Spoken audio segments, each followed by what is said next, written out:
શું તમને ખબર છે કે અમદાવાદની નજીકમાં એક સ્માર્ટ સિટી બની રહ્યું છે જે દુનિયાની મોટી સિટીઝ જેમ કે ન્યુયોર્ક, શાંઘાઈ, દુબઈ આવી મોટી મોટી સિટીઝને પણ એક વખત ટક્કર આપી દેશે?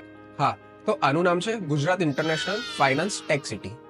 નામ પરથી જ ખબર પડે છે કે આ સિટીનું મેઇન ફોકસ ફાઇનાન્સ અને ટેકનોલોજી ઉપર છે. તો આના માટે અહીંયા આગળ વર્લ્ડ ક્લાસ ઇન્ફ્રાસ્ટ્રક્ચર રેડી કરવામાં આવી રહ્યું છે. આ ઇન્ડિયાનું ફર્સ્ટ આઈએફએસસી છે કે જેની મદદથી બાકી બધા દેશોમાં ફાઇનાન્શિયલ સર્વિસીસ પૂરી પાડવામાં આવશે. અહીંયા આગળ સ્પેશિયલ ઇકોનોમિકલ ઝોન્સ પણ છે કે જેની મદદથી બધી કંપનીઝને ટેક્સેશનમાં પણ ફાયદો થશે. આ સિટી 886 એકર્સ જેટલા જમીન પર ફેલાયેલી છે કે જેને 3 ભાગમાં ડિવાઈડ કરવામાં આવેલી છે, જેમાં 67% કોમર્શિયલ, 22% રેસિડેન્શિયલ અને 11% એ સોશિયલ સ્પેસ. અહીંયા આગળ office space, residential, hospital, school એટલે કે એક સિટીમાં જોઈએ એ બધી જ સગવડો અવેલેબલ છે. અહીંયા લગભગ 200 થી પણ વધારે કંપનીઓ કાર્યરત છે, જેમાં સામેલ છે ફાઇનાન્શિયલ ઇન્સ્ટિટ્યુશન, ઇન્સ્યોરન્સ કંપનીઝ અને આઈબીએમ જેવી ઘણી બધી મોટી મોટી આઈટી કંપનીઝ. એનએસઈ નો ઇન્ટરનેશનલ એક્સચેન્જ પણ ત્યાં જ છે, જે છે ઇન્ડિયા આઈએનએક્સ.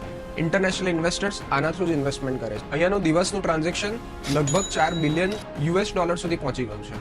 તો એકવાર ચોક્કસથી તમે ગિફ્ટ સિટી વિઝિટ કરજો, પરંતુ એ પહેલા થિંક ગુજ્જુને ફોલો કરી લો.